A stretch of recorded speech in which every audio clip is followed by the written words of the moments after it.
Absolute cinema दोस्तों, absolute cinema. जिस तरीके से ये मैच डे 8 गया है चैंपियंस लीग का, और जिसने भी मैच डे 8 की ये स्क्रिप्ट लिखी है ना, सबसे पहले तो उसको ऑस्कर दो, उसको भारत रत्न दो। जितने भी अवार्ड है ना उसको मिलने चाहिए मेरे हिसाब से, क्योंकि जो इवेंट्स हुए हैं कल की रात को, जितने बढ़िया रिजल्ट आए, जितने शॉक आए हैं, गोल्स आए हैं, अपसेट आए हैं, एक टीम की क्वालिफिकेशन डिपेंड करती है दूसरे टीम के रिजल्ट पे, ये सब कुछ देख के है ना मजा आ गया, मैं तो ऐसा बोलूंगा। ऑफकोर्स हमने अपनी मैच देखी, मैंने तो अपनी मैच देखी, मगर थोड़ी बार टाइम था लास्ट में, तो आपको वो भी पता चला कि रियल मैड्रिड हार रहा है, तो वो भी आपने लास्ट में थोड़ा देख लिया, वैसी वाली बात है। तो सबसे पहले तो हम अपनी गेम के बारे में बात करेंगे। लिवरपूल ने कोराबेक को 6-0 से हराया है, और एक्सपेक्टेड था कि हम जीतेंगे, मगर ऐसे जीतेंगे मुझे नहीं पता था। अच्छा, बहुत ही अच्छा परफॉर्मेंस।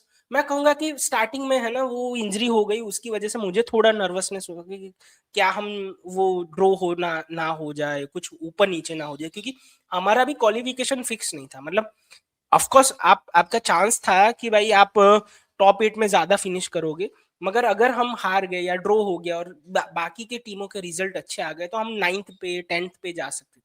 तो that's why I am little bit worried कि जब फ्रिंकोंग बाहर निकला ना, मगर चलो एंडो आ गया, एंडो ने अच्छे से परफॉर्म किया, तो हम बच गए, मैं ऐसा कहूँ। पहला हाफ मुझे बहुत अच्छा लगा, जिस तरीके से हम अटैक कर रहे थे, थोड़ा प्रेसिंग भी दिखा। वर्ड तो मुझे बहुत बढ़िया लगता है, और फिर से मुझे लगा कि भाई वो बहुत ही बढ़िया खेला। एकितिके, मोहम्मद साला, इन सभी की मैं बात करूंगा, सभी बहुत बढ़िया खेले हैं। मैं एक अगेन, देखो 6 गोल मार के कंप्लेन तो नहीं कर सकते, मैं एक छोटी सी वो भी बोलूंगा कि एकितिके इतने बढ़िया पोजीशन पे आता है ना, वो पूरा चांसेस अगर यूटिलाइज करने लगे तो हम हमें भाई हीरा मिल गया है, हमें बहुत ही बढ़िया प्लेयर मिल गया है एकितिके के रूप में। तो मुझे लगता है कि धीरे धीरे इंप्रूव होगा, मगर उसकी पोजीशन जो जो वो ऑक्यूपाई करता है बहुत ही प्रॉमिसिंग होती है। उसके अलावा मैं ऐसा कहूंगा कि सामने वाली क्वालिटी ना होने के कारण हम ज्यादा डोमिनेट कर पाए मिडफील्ड में। जिस तरीके से मैकलिस्टर भी खेला ना, यूजुअली इस साल आप मैकलिस्टर को इतना बढ़िया खेलते हुए नहीं देखोगे, मगर कल अच्छा खेला, कल गोल भी आए उसके। सोबोजलाई अगेन, यूजुअली उसका स्टैंडर्ड तो ऊपर ही है। यूजुअली हमारी टीम है ना उसके आसपास खेलती है, और वर्ड्स के आसपास खेलती है, तो कल वो दोनों ने डोमिनेट किया है। मोहम्मद साला का गोल आया, वो भी फ्री किक से, तो ये भी बहुत कम देखने को मिलता है कि फ्री किक से मोहम्मद साला गोल कर दे, तो वो भी एक अच्छी चीज हुई। वैन डाइक 3 असिस्ट आए, मुझे तो पता भी नहीं था कि भाई 3 असिस्ट किसने किए हैं, मतलब as a defender I don't know किसी ने किए हो एक ही मैच में 3 असिस्ट। तो अगेन बहुत ही अच्छी ये बात हो गई। मैं एक और चीज बोलूंगा यहाँ पे, देखो सबसे बढ़िया चीज मुझे क्या लगी ना, कि अपने किएजा को चांस मिला, अपने नियोनी को चांस मिला, आप कह लो कि रियो को चांस मिला, जो यंगस्टर है या फिर जो बेंच है ना, आप कह लो कि 65-75 के आसपास लोग आने लगे, और उनको थोड़ा बहुत मिनट मिला। स्पेशली खुश हुआ मैं देख के कि वर्ड्स को आपने टेक ऑफ कर दिया, मतलब उसको भी थोड़ी आराम की जरूरत है। पिछले मैच में मैंने यही कंप्लेन की थी कि बंदा 75 मिनट के बाद थोड़ा थका हुआ दिखता है, तो अच्छा हुआ इस मैच में आपने उसको रेस्ट दिया या रोटेट कराया, जो भी आपको बोलना हो। तो ये एक अच्छा डिसीजन, किएजा का गोल भी आ गया, आप ऐसा कह लो। तो अगेन ओवरऑल बहुत ही बढ़िया परफॉर्मेंस, 6-0, बहुत ज्यादा कंप्लेन नहीं कर सकते। हम जिस पोजीशन में फिनिश हुए हैं बहुत ही अच्छी पोजीशन है, आप ऐसा कह लो। हमको एटलेटिको मैड्रिड, यूवेंटस, गैलातासराय और क्लब ब्रूज में से एक मिल सकता है। तो राउंड ऑफ 16 के लिए ये 4 पॉसिबल ऑप्शन है। मुझे तो वो है कि भाई एटलेटिको ही मिलेगी, क्योंकि हमको हमेशा हमेशा हमको सबसे टफ गेम जो होता है वो मिलता है। मगर अगर अच्छा वाला कोई गेम मिल गया ना, तो मैं कहूंगा कि बढ़िया हो जाएगा। तो ओवरऑल जिस तरीके से ये फिनिश हुआ है हमारे फेवर में, बहुत अच्छा रहा। बात करते हैं थोड़ी दूसरी गेमों के बारे में। मैं एक गेम के बारे में बात करूंगा, आई डोंट थिंक लोग उस गेम के बारे में बात करेंगे। चेल्सी और नापोली के बीच में जो गेम हुआ ना, वो नापोली एक पॉइंट पे ऐसा लग रहा था कि जीतेगा और क्वालिफाई हो जाएगा, मगर नहीं हो पाया। आप कह लो कि चेल्सी जीत गया 3-2 से, और सबसे पहले पेनल्टी मिली थी शायद उनको। मैंने मैच नहीं देखी क्योंकि अपनी गेम देख रहा था, मगर हाईलाइट मैंने देखी। मुझे लगा कि यहाँ पे नापोली कुछ कर सकता था, मगर आप कह लो कि हो नहीं पाया। इंटरेस्टिंग रिजल्ट, उसकी वजह से बहुत कुछ चेंज हुआ। उसकी वजह से आप ऐसा कह लो ना कि रियल मैड्रिड नीचे चला गया। अगर वहां पे चेल्सी ड्रॉप पॉइंट करता ना, तो ये हम जो भी लास्ट में बात करेंगे कि जोजे ने ये कर दिया, रियल मैड्रिड बाहर हो गया, वो नहीं होता।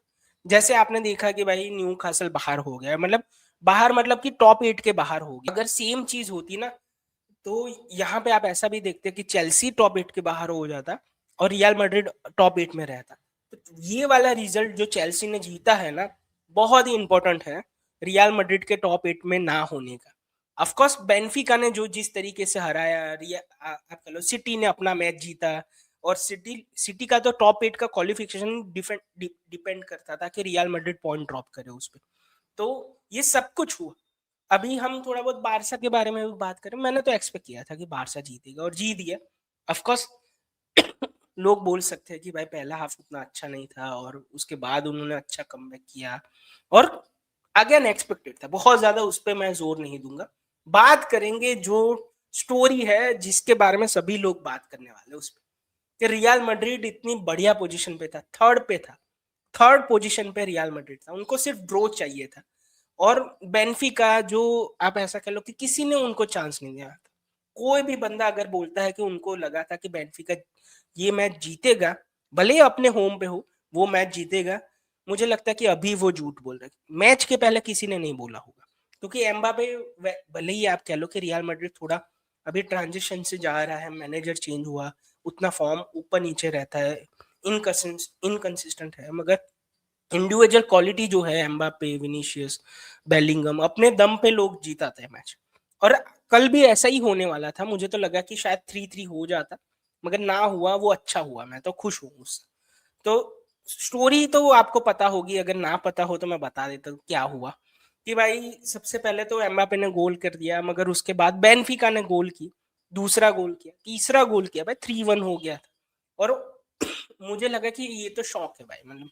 और उसके बाद आप कह लो कि भाई 3-2, 58 या फिर 60 मिनट के आसपास, और लास्ट में रियल मैड्रिड जब पुश कर रही थी, तो जोजे मरीनो ने बोला, क्योंकि देखो जोजे की टीम है ना, जीत भले रही हो, अगर वो क्वालिफाई करना है ना, तो उनको गोल डिफरेंस ज्यादा चाहिए था, क्योंकि 3-2 से नहीं हो पाते, उनको एक और गोल चाहिए था। तो लास्ट मिनट पे जोजे मरीनो बोलता है उसके गोलकीपर को, मुझे अ, उसका नाम टर्बन है या टर्बिन है, ऐसा कुछ है, तो उसको बोलता है कि भाई तू आगे जा, गोल कर, कोई मतलब बॉक्स में जा, एक बंदा अगर कॉर्नर से बढ़ जाएगा तो हमको एडवांटेज होगा। और गोलकीपर जाता है लास्ट मिनट पे, आपको पता है कि रियल मैड्रिड आपके सामने स्कोर कर सकता है, आप रिस्क ले रहे हो यहाँ पे, तो गोलकीपर जा रहा है वहां पे और गोल करता है भाई। गजब सीन भाई, गजब सीन। और चैंपियंस लीग की टॉप 8 से रियल मैड्रिड बाहर, उनको खेलना पड़ेंगे 2 मैच ज्यादा। Thank you Jose Marino, again you are special one. जिस तरीके से आपने इंस्ट्रक्शन दिए, आपको क्रेडिट देना पड़ेगा गोलकीपर को, वो सब कुछ सही है, डिलीवरी जिसने की है कॉर्नर की, वो सब कुछ सही है। मगर अगर मैनेजर बोलता नहीं कि भाई जा तू, कोई इश्यू नहीं, अगर हार भी गए या फिर सामने गोल भी पड़ गया, तो कहाँ हम क्वालिफाई हो रहे हैं, जो हमारा चांस है वो तो लेना चाहिए ना। इसी वजह से जोजे स्पेशल है भाई। आपको क्या लगा बिल्कुल लिखना। अगर मैंने कोई बड़े गेम के बारे में बात ना की, मैं देखो न्यू कासल पीएसजी वाले मैंने उतना ज्यादा बात नहीं, क्योंकि उतना कुछ मुझे नहीं लगा कि बोलने लायक है। अगर आपको ऐसा लगा हो कि कोई बड़ी गेम मिस हो गई हो, you can comment your thoughts in comment section. और अगर आपको ऐसे वीडियो पसंद है तो please hit the like button. देखो अभी अभी अभी उठा हूँ और तुरंत ही मैंने वीडियो बनाया, तो थोड़ा ऊपर नीचे हो जाए तो माफ कर देना। हम शाम को अच्छे से बात करेंगे, तब तक के लिए गुड बाय, टेक केयर।